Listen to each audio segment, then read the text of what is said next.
Hello students, और कैसे हैं आप सब। उम्मीद है आप लोग बहुत अच्छे होंगे। चलिए आज हम पढ़ने वाले हैं कक्षा 10 का प्रश्नावली 4.3। आज हम इसको बहुत ही बेहतरीन तरीके से खत्म करेंगे, जैसा कि हमने पीछे भी कई सारे सवालों को बहुत अच्छे तरीके से हल किया है। ठीक है ना, चलिए इसको समझते हैं। अगर आपको 4.3 को पढ़ना है तो सबसे पहले एक फार्मूला है, वो आपको आना ही चाहिए। वो फार्मूला क्या है, आइए सबसे पहले उसको देख लेते हैं। ठीक है, जैसे मान लीजिए कि आपके पास कोई एक द्विघात समीकरण है, तो जो द्विघात समीकरण होता है वो कैसा होता है। देखिए,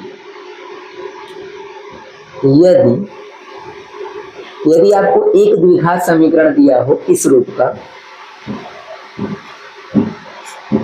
बराबर में जी, ये द्विघात समीकरण है। ठीक है, उम्मीद है आपको इतना तो पता होगा कि इसको द्विघात समीकरण बोलते हैं। अगर नहीं पता है तो जान लीजिए कि इसको द्विघात समीकरण बोलते हैं। ए, बी और सी का मतलब क्या होता है, ए का मतलब, बी का मतलब, सी का मतलब यहाँ वास्तविक संख्याएं होंगी, यानी नंबर, यानी 1 2 3 4 माइनस प्लस में आप कुछ भी यहाँ पे रख सकते हैं। ए बी सी का मतलब, ठीक है। जैसे यहाँ पे 2 रख दीजिए, यहाँ पे 3, यहाँ पे 4, तो आपका पीछे वाला द्विघात समीकरण बन जाएगा। उसको हल करेंगे तो शून्य भी निकलेगा, यक्स का मान। ठीक, ये सब जानिए, बहुत ही बारीक बातें पता होना चाहिए। ठीक है, चलिए देखिए, अगर ये ऐसा दिया हुआ तो इसका एक फार्मूला होता है विविक्तकर। उसका नाम है फार्मूले का विविक्तकर का फार्मूला। विविक्तकर को इंग्लिश में बोलते हैं डिस्क्रिमिनेंट, इसलिए उसको डी से प्रदर्शित भी करते हैं। तो विविक्तकर का जो फार्मूला होता है, आपको तो बस इतना याद रखना है कि फार्मूला होता है बी स्क्वायर माइनस 4ac। ठीक, ये फार्मूला आपको याद रखना है, बी स्क्वायर माइनस 4ac, आपको बहुत काम देने वाला है इस 4.3 में। ठीक है, देखिए, तो विविक्तकर डी का मतलब बी स्क्वायर माइनस 4ac, ये फार्मूला आपको याद होना चाहिए। अच्छा, ये किस लिए है, ये बताता है कि जो इसका यक्स का मान निकलेगा वो कैसा निकलेगा। जैसे आप अगर इसको हल करते हैं तो यक्स का मान निकलता है 2 मान निकलता है ना, शून्य जिसे बोलते हैं, मूल 2 निकलता है। तो उसी प्रकार से ये बताएगा कि इसके जो शून्य निकलेंगे या जो यक्स का मान होगा वो किस प्रकार का होगा या कैसा होगा। ठीक, तो आइए इसमें 3 कंडीशन है, तीनों कंडीशंस को देखते हैं ना। देखिए, सबसे पहला बात, 3 कंडीशन है ना। यदि ये बी स्क्वायर माइनस 4ac का मान, बी स्क्वायर माइनस 4ac, जैसे मान लीजिए हमने मान रखा, हल किया, अगर इसका मान 0 से बड़ा आ गया, क्या आ गया, 0 से बड़ा। 0 से बड़ा का मतलब 1 आ जाए, 2 आ जाए, 3 आ जाए, 10 15 25 50 कुछ भी आ जाए, इसका मान 0 से बड़ा, तो क्या होगा, तो हम बोलेंगे, तो जो मूल निकलेंगे, मूल को ही शून्य बोला जाता है। शून्य क्या मूल, यानी यक्स का मान, जो मूल निकलेगा, मूल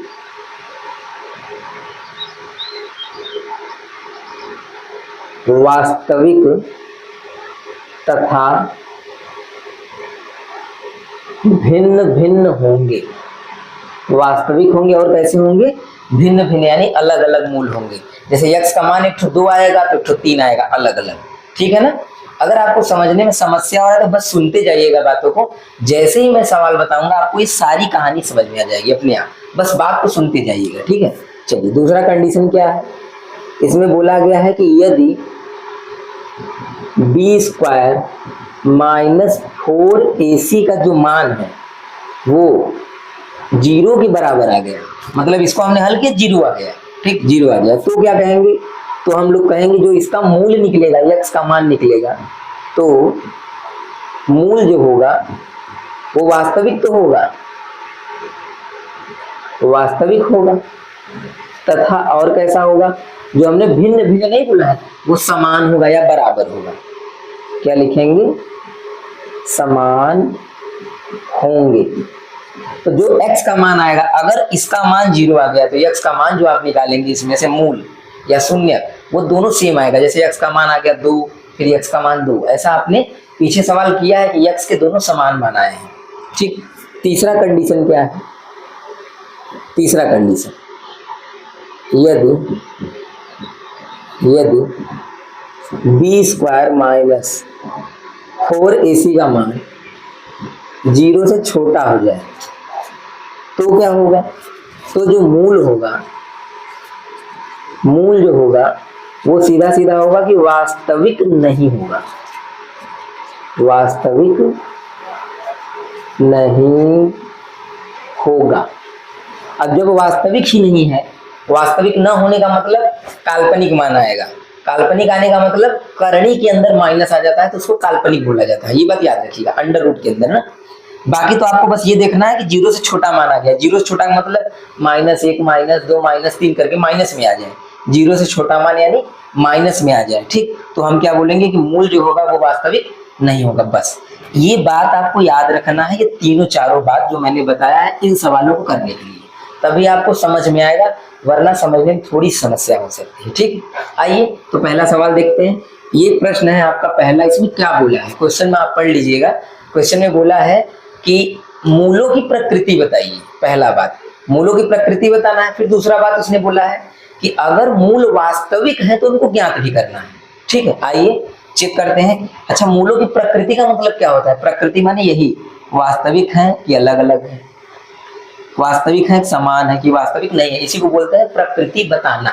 अच्छा बताइए प्रकृति कैसे बताएंगे? पहले डी का मान निकालेंगे। देखिए एक बात ध्यान दीजिए, इसी को डी भी बोलते हैं, यही तो है डी, चाहे इसको डी बोलिए चाहे डायरेक्ट b² - 4ac बोलिए, दोनों एक ही बात है, क्योंकि डी के बराबर में ही होता है। तो हमको क्या बताना है? प्रकृति।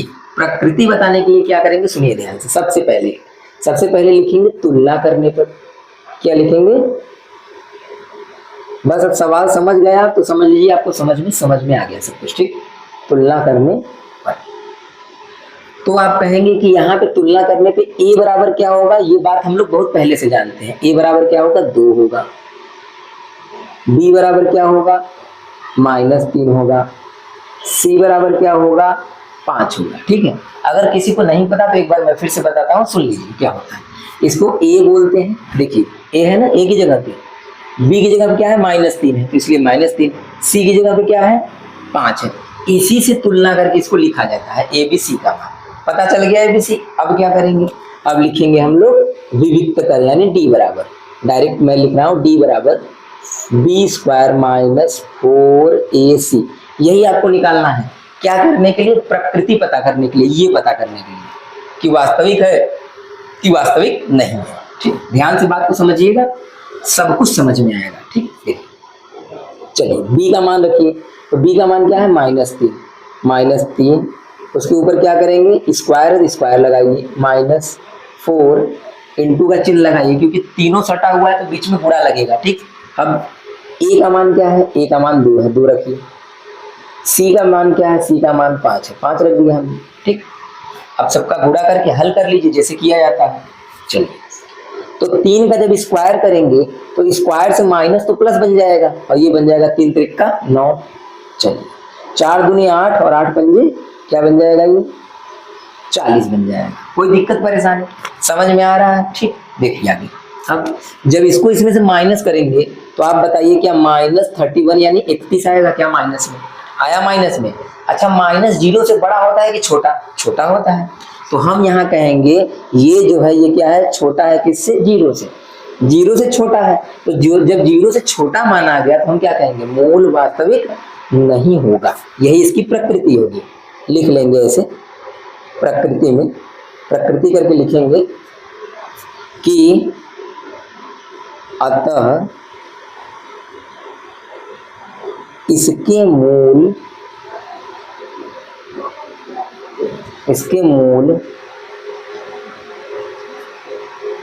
वास्तविक नहीं है। अब बताइए समझने में कोई समस्या? जो भी समस्या होगा बस देखते रहिए, क्वेश्चन आपको समझ में आएगा, ठीक है। चलिए तो ये 0 से छोटा आ गया। अगर 0 से छोटा ये मान आ गया तो हम कहेंगे अतः इसके मूल वास्तविक नहीं है, क्योंकि हमने पढ़ा है 0 से छोटा अगर मान आ गया, आप तो बस इतना याद रखिए कि माइनस में मान आ गया। किसमें? माइनस में। अगर माइनस में आ गया तो यही लिखना है। अगर प्लस में आएगा तब क्या लिखेंगे? प्लस में आएगा तो ये लिखेंगे ना। अगर 0 आ गया तब न प्लस न माइनस, 0 आ गया तो ये लिखेंगे, काम खत्म। यही तीनों कंडीशन है। अच्छा आप मुझे एक बात बताइए, इसका मूल क्या है? वास्तविक नहीं है। वास्तविक नहीं है तो इसका ज्ञात करना है? नहीं, क्योंकि सवाल में ऊपर पढ़िए बोला है अगर मूल वास्तविक हो तो ज्ञात कीजिए। मूल वास्तविक ही नहीं है तो हम ज्ञात ही नहीं करेंगे, काम खत्म, ठीक। ये हो गया हमारा पहला क्वेश्चन। चलिए दूसरा वाला क्वेश्चन देखते हैं। चलिए दूसरा क्वेश्चन देखते हैं। सेम काम करना है, वही बिल्कुल जैसे पीछे हमने किया है। देखिए सबसे पहले क्या लिखेंगे, तुलना करने की, ठीक, तुलना करने पर, तुलना करके क्या करेंगे, तुलना करने के बाद लिखेंगे a बराबर क्या होगा, तो आप कहेंगे कि a बराबर 3 होगा। b बराबर क्या होगा, b का मान यही पूरा है ना, -4 अंडर रूट में 3, और c का मान क्या होगा, c का मान होगा 4। क्लियर है। तुलना तो आसानी से कर सकते हैं, a b c का मान लिख सकते हैं। अब हमको क्या करना होगा, हमको ये d बराबर निकालना पड़ेगा, यानी विविक्तकर बराबर क्या निकालना है, प्रकृति निकालने के लिए ये करना पड़ेगा। चलिए तो लिखेंगे d बराबर b² -4ac। ठीक है। अब मानों को रखिए, जो जो मान पता है आपको, तो आप कहेंगे b का वैल्यू क्या है, ये पूरा है, -4 करड़े में 3 का होल स्क्वायर। स्क्वायर क्यों होल है, क्योंकि दो दो पद हैं इसमें, मतलब 4 भी है और करड़े में 3 भी है। अच्छा एक बात ध्यान दीजिए, जैसे कुछ लोग को समस्या हो सकता है कि b का मान 4 क्यों नहीं लिए, करड़े में 3 भी क्यों लिए। b का मान जो होता है यक्ष को छोड़कर ये पूरा मान होता है ना, यक्ष को छोड़कर पूरा मान होता है। चलिए अब देखते हैं, -4, a का मतलब क्या होता है 3, अब c का मतलब क्या होगा 4। ये हमने सही सही मान को यहाँ से देख कर इसमें हमने रख दिया। अब बस इसी को हल करना है, सॉल्व करना है। चलिए करते हैं। बताइए स्क्वायर से माइनस हटेगा, बिल्कुल हटेगा, स्क्वायर से माइनस हट जाता है। क्यों, स्क्वायर होने से 2 बार गुणा होता है, माइनस का प्लस बन जाता है। बताइए ये 16 4 क्या बन जाएगा, 16 बन जाएगा।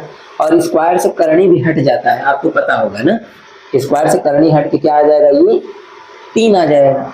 अच्छा कुछ लोग सोच रहे होंगे क्या स्क्वायर से जब ये 16 हुआ तो ये 9 नहीं होगा क्या, कर दीजिए 9, फिर करनी में से 9 3 बनकर ही निकलेगा।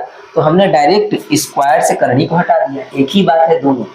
ठीक है चलिए आगे देखिए। अच्छा इसका गुणा करिए तो 4 3 12 और 12 चौके 48, सीधा सीधा 48 आ जाएगा, 48।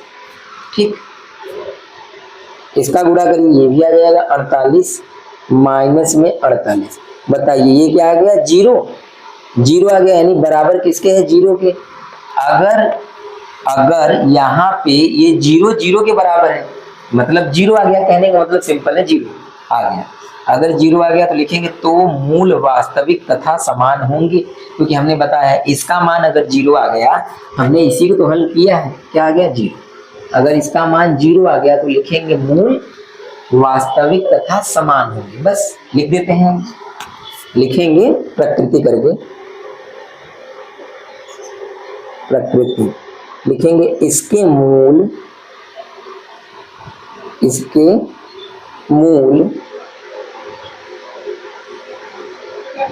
वास्तविक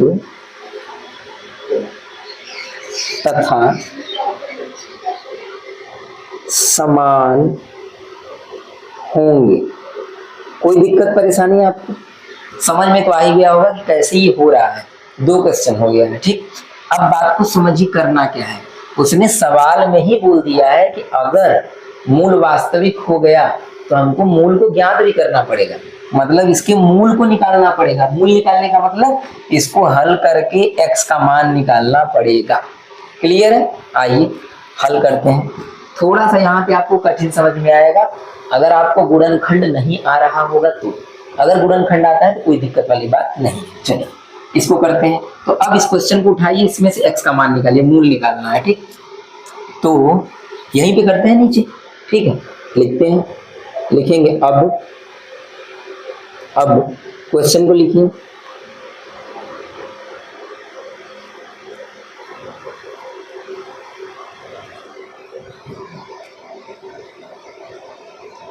ठीक, हमने प्रश्न को लिख लिया। अब क्या किया जाएगा, इसका गुणनखंड करिए। गुणनखंड जैसे हम लोग करते हैं वैसे करेंगे। कैसे करते हैं सुनिए। अगर यहाँ कोई नंबर है तो उसका गुणा हो जाएगा 4 3 12, यानी गुणा करने पे कितना लाना है 12, और जोड़ने पे कितना लाना है ये। ना। ऐसा दो नंबर सोचिए, बात को बिल्कुल ध्यान समझेंगे तभी समझ में आएगा। ठीक है, आइए यहाँ पे समझाता हूँ मैं आपको, ये रफ के लिए कर रहा हूँ। ठीक, थोड़ा सा देखिए, गुणा करने पे कितना लाना है, गुणा करने पे लाना है 12। ऐसा दो नंबर सोचिए कि 12 आ जाए। बहुत सारे नंबर है, 3 चौके 12, 4 तिया 12, 6 दूनी 12। लेकिन दूसरा कंडीशन भी सुनिए, जोड़ने पे कितना लाना है, 4 करने में 3। जोड़ने पे कितना लाना है, 4 करने में 3, ये लाना है। तो ज्यादातर करनी वाले प्रश्नों में इसी के बारे में विचार करा करिए कि ये कैसे आएगा, वो तो आ ही जाएगा, ये कैसे आएगा। तो मुझे एक बात बताइए कि अगर मैं 3 करड़ी में 3 ले लूं, और नहीं 3 नहीं, सॉरी 2 ले लिया जाए करड़ी में 3, और 2 करड़ी में 3 ले लें, तो क्या ये 4 बन जाएगा क्या? आप कहेंगे बिल्कुल बन जाएगा। कैसे? 2 और 2 क्या बन जाएगा, 4, और करनी में 3 वैसे ही लिख देते हैं, हो तो गया। 2 करनी में 3, 2 करनी में 3, दोनों मिला के क्या बन जाएगा, 4 करनी में 3। बस एक कंडीशन काम है, क्या जानते हैं, इन दोनों का गुणा करने पे यही मिल जाए 12 तो काम हो जाए। तो आइए मैं आपको गुणा करके बता देता हूँ। क्या इन दोनों का गुणा 12 आ रहा है? तो आप कहेंगे, देखिए डायरेक्ट मैं कर रहा हूँ, 2 दूनी क्या आएगा, 4, गुणा कर रहा हूँ ऊपर वाला ना, और 3 का 3 में गुणा होगा, 3 निकल जाएगा बाहर, तो ये गुणा करने कितना आ जाएगा, 12। तो बताइए, ये दोनों नंबर से जोड़ने पे ये भी आ रहा है, इनका गुणा करने पे 12 भी आ रहा है, तो हो गया हमारा काम। हमको तो यही दोनों लेना है। ठीक है, यानी हम इसको किस में तोड़ेंगे, हम इसको तोड़ेंगे 2 करड़ी में 3 प्लस 2 करड़ी में 3, x प्लस 4 बराबर 0। ये हो गया, हमने तोड़ दिया, क्योंकि हमको पता चल गया कि इन्हीं दोनों को तोड़ने पे 12 भी आ जाएगा, जोड़ेंगे तो 4 भी आ जाएगा, 4 करने में 3। ठीक है, समझ में आया? अगर आपको गुणनखंड नहीं आ रहा होगा या आपने पीछे से सीखा नहीं होगा, तब आपको समस्या आएगा, बाकी तो समझ में आएगा। ठीक, चलिए इसको कैसे किया जाए, वही पुराना स्टेप, x का गुणा दोनों में करेंगे, माइनस का गुणा करेंगे, ये हो जाएगा 3x², 2 करड़ी में 3x, माइनस प्लस माइनस 2 करड़ी में 3x प्लस 4 बराबर में 0। ये हो गया। अब कॉमन लेते हैं, इन दोनों में क्या कॉमन है, इन दोनों में क्या कॉमन निकाल लिया जाए। कॉमन निकालते हैं यहाँ से, ठीक है, यहाँ से, इसके बाद की कहानी यहाँ है। देखिए, तो इन दोनों में क्या कॉमन बन रहा है, तो अगर आप कॉमन की बात करेंगे तो बताइए, दोनों में x है, आप कहेंगे हाँ, x यहाँ भी है, यहाँ भी है। क्या दोनों में 3 है? आप कहेंगे 3 तो नहीं है सर, लेकिन यहाँ करनी में 3 है, यहाँ 3 है, तो क्या करनी में 3 कॉमन निकल सकता है? हाँ। क्यों? क्योंकि जो ये सिंपल 3 लिखा है, इसके अंदर 2 बार करनी होता है, याद होगा मैंने आपको बताया था। इसके अंदर कितनी बार करनी होगा, 2 बार, यानी इसको हम क्या मन ही मन में सोचेंगे, करनी में 3 इंटू करनी में 3, इसके अंदर 2 बार करनी होता है, तो करनी में 3 भी कॉमन है। तो आप कॉमन क्या लेंगे जानते हैं? कॉमन लेंगे आप कॉमन लेंगे करनी में 3x, ये कॉमन लेंगे आप। ठीक, कॉमन निकालिए।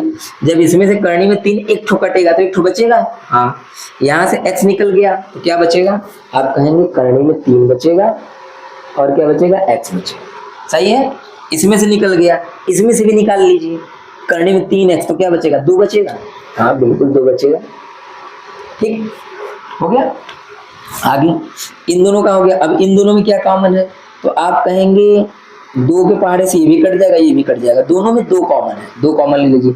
और यहाँ माइनस है तो माइनस तो लिखना पड़ेगा, 2 कॉमन ले लीजिए। ठीक है, 2 कॉमन। तो जब 2 से 2 कटा तो बचा क्या, करने में 3x।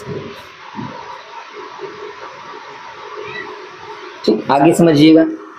माइनस और प्लस क्या हो जाएगा, माइनस हो जाएगा, क्योंकि माइनस से भाग होता है ना, और 4 क्या बन जाएगा, 2 बन जाएगा। ठीक, ये हो गया हमारा गुणनखंड। अभी पूरी तरह से नहीं, एक स्टेप और बचा है, बस कॉमन वाला काम हो गया, तो लगभग लास्ट में ही पहुंच गए हम लोग। तो बताइए, ये दोनों में सेम सेम आया, बिल्कुल जो सेम सेम आया उसको एक बार लिखते हैं हम लोग, क्योंकि ये भी पार्ट क्या हो जाता है, कॉमन हो जाता है। जब ये कॉमन हो जाता है, सेम है, तो ये बच जाता है, तो इसको लिख लेंगे करने में 3x ये वाला, फिर माइनस 2। ये हो गया इसका क्या, गुणनखंड हो गया। थोड़ा सा हार्ड था लेकिन आप समझेंगे समझ में आएगा। गुणनखंड हो गया। ठीक, अब एक बार इसके बराबर 0, एक बार इसके बराबर 0 लीजिए। ठीक, अब देखिए एक बहुत महत्वपूर्ण बात आप समझने वाले हैं, समझिएगा। एक बार इसके बराबर 0 और एक बार इस पार्ट के बराबर वो क्या लेते हैं 0, तो ये 2 उधर चला जाएगा, 2 उधर चला जाएगा, तो ये हो जाएगा करड़ी में 3x बराबर में 2, करड़ी में 3x बराबर में 2, बटे में लेके जाइए तो x बराबर क्या आ जाएगा 2 बटे करड़ी में 3। अच्छा, इसको भी बटे में लेके जाइए तो x बराबर क्या आ जाएगा 2 बटे करड़ी में 3। ठीक, यही है हमारे मूल। इसके कौन से मूल निकले, ये मूल है। तो एक लाइन हिंदी लिख देंगे तो बहुत ही बेस्ट रहेगा। क्या जानते हैं, लिखेंगे अतः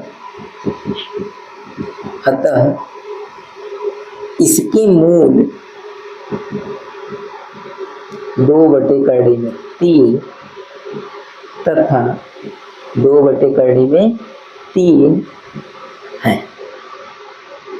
चलिए बताइए, कोई समस्या परेशानी?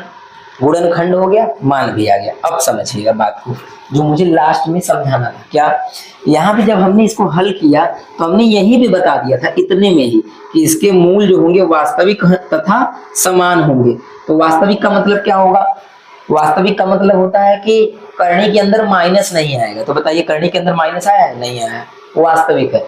वास्तविक से ज्यादा महत्वपूर्ण दूसरा बात है समान होंगे। बताइए दोनों समान आया है कि नहीं आया है? ये x का पहला मूल, x का दूसरा मूल, दोनों मूल क्या आए हैं, समान। उसको हमने कहाँ पे बता दिया था, यहीं पे। तो ये जो सूत्र है d बराबर, ये बताता है कि मूल समान होगा कि अलग अलग होगा कि वास्तविक नहीं होगा। अब ये बात आपको 100% समझ में आ गया होगा कि क्या बताता है। क्लियर है? दूसरा क्वेश्चन, तीसरा देखते हैं। चलिए ठीक है, समझ में आ गया? न समझ में आया तो एक बार इसको रिपीट करिएगा, फिर से इसको समझिएगा। मैंने बहुत धीरे धीरे और अच्छे तरीके से बताने का प्रयास किया है। ठीक, बाकी जो न समझ में आए कमेंट में बता दीजिएगा। ठीक है, चलिए दूसरा देखते हैं क्वेश्चन, अगला वाला।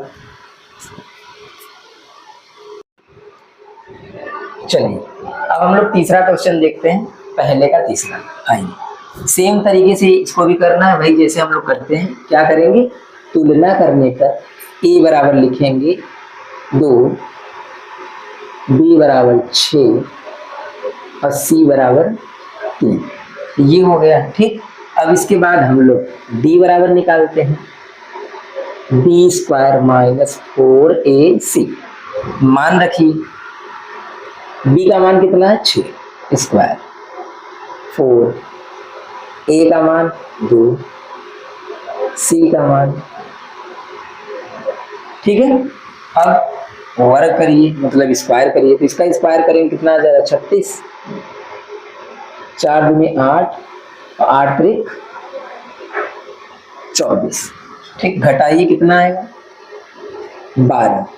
बताइए 12 बड़ा है 0 से कि छोटा है? तो आप कहेंगे बिल्कुल 0 से बड़ा है, 0 से बड़ा है। तो आप ये बता देंगे 0 से बड़ा है। अगर ये 0 से बड़ा है तो हम कहेंगे, अभी हमने लिखवाया था ना, 0 से बड़ा रहेगा तो मूल वास्तविक होंगे और भिन्न भिन्न होंगे। तो लिखेंगे प्रकृति में क्या लिखेंगे, अतः इसके मूल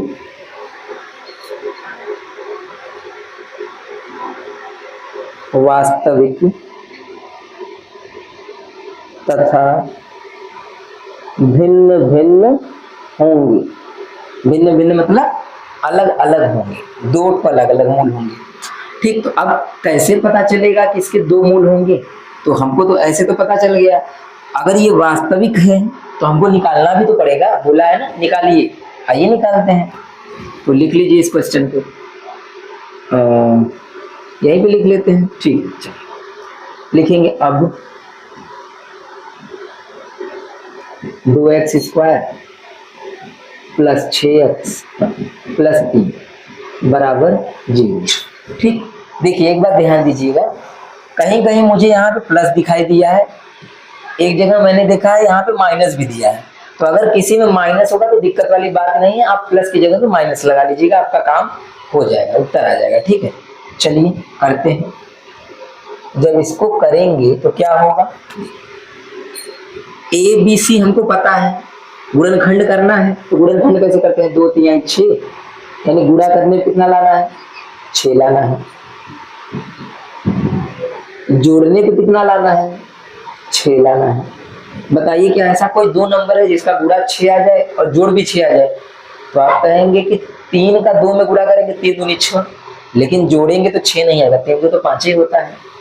कैसे भी करेंगे नहीं आएगा, यानी इसका गुणनखंड आमतौर पे जैसे हम लोग करते हैं वैसे नहीं कर पाएंगे, ये बात याद रखिएगा। ठीक है, ये थोड़ा सा अलग टाइप का क्वेश्चन आ गया है। तो जब आमतौर पे नहीं होगा तो कौन सा रास्ता है, तो एक मैं आपको रास्ता बताने वाला हूँ। किसी का भी गुणनखंड नहीं निकल रहा है, मतलब x का मान नहीं निकल रहा है दो घात वालों के लिए ना, ऐसे सवालों के लिए, तो वो सूत्र सब पे काम करता है, वो सब पे, उस विधि से कोई भी गुणनखंड आसानी से उसका x का मान यानी मूल निकल जाता है। ठीक, तो एक सूत्र का नाम है, शायद आपने इसका नाम सुना होगा, श्रीधराचार्य। श्रीधराचार्य के सूत्र से, ये श्रीधराचार्य का सूत्र है। ठीक, श्रीधराचार्य का सूत्र क्या कहता है कि x बराबर सूत्र होता है -b प्लस माइनस करड़ी में b स्क्वायर माइनस 4ac, ये फार्मूला है। अब बटे में 2 है, बटे में ये फार्मूला। अब इस फार्मूले में हमको क्या करना पड़ेगा, a b c का मान रख दीजिए, आ जाएगा। ठीक है, रखते हैं। माइनस b का मान कितना है, 6, प्लस माइनस कर देंगे b स्क्वायर। अब ध्यान दीजिए, b स्क्वायर माइनस 4ac, ये जो पूरा मान है, बताइए इसका पूरा मान हमने निकाला है, कितना आया है, 12। इसी को तो हल किए हैं तो 12 आया है। तो आप चाहें तो डायरेक्ट 12 रख सकते हैं, आप चाहें तो फिर से एक बार मान रख के उसको हल करिए, तो मैं तो कहूँगा डायरेक्ट 12 रख दीजिए। ठीक है, डायरेक्ट रख देते हैं यहाँ पे 12 करने के अंदर, इसका पूरा मान 12 हमने यहाँ पे निकाला हुआ है, रख दिया। और बटे में तो a की जगह पे क्या रखेंगे, 2, कोई दिक्कत, मान हमने रख दिया। अब हल करते हैं। x बराबर -6 प्लस माइनस, क्या आप जानते हैं कि 12 को करने में से कैसे निकालते हैं, कैसे निकालते हैं बताइए, क्या 4 तिहाई 12 होगा, बिल्कुल होगा, 4 तिहाई 12। 4 जो है 2 बन के बाहर निकल जाएगा, 3 करने में रह जाएगा। 4 2 बन के निकल गया बाहर, 3 रह गया करनी में। अगर आपको नहीं समझ में आया तो 12 का गुणनखंड कर लीजिए। 12 का गुणनखंड क्या क्या होता है, 2 2 3, तो जिसका जोड़ा बनेगा वो बाहर, तो 2 बाहर हो गया, इसका नहीं बना वो अंदर रह जाएगा। ऐसे गुणनखंड करके निकाल लेते हैं। बटे में क्या बचेगा, 2 दूनी 4। ठीक है, ये बच गया। अब क्या होगा समझिएगा ध्यान से। अब ये होगा कि x बराबर, दोनों में 2 ऊपर देखिए कॉमन है, तो 2 कॉमन ले लीजिए। जब 2 कॉमन ले लेंगे तो क्या बचेगा, 2 तिहाई 6 प्लस माइनस और 2 दूनी 4, 2 एकम 2 बटे में 4। एक बार फिर से ना देखिएगा, थोड़ा सा गलती बताने में हो गया। जब 2 इसमें से कॉमन लेंगे तो क्या बचेगा, 3 बचेगा, और 2 यहाँ से निकाल लेंगे तो वहाँ 1 बचेगा, 1 लिखा नहीं जाता, करने में 3 हमने लिख दिया है। ठीक है, चलिए इस 2 से इस 4 को काट दीजिए, क्या हो जाएगा, ये हो जाएगा आपका ऊपर -3 प्लस माइनस करड़ी में 3 और नीचे 2 दूनी 4, तो 2 दूनी 4 2 बचा। आंसर आ गया, यही आंसर। ठीक, इस चीज को हम चाहें तो अलग अलग भी लिख सकते हैं, जैसे x बराबर एक बार प्लस वाला एक बार माइनस वाला अलग अलग,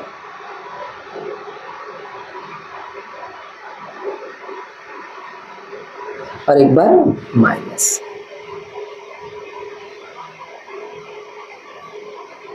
ये ऐसे भी इसको लिख सकते हैं।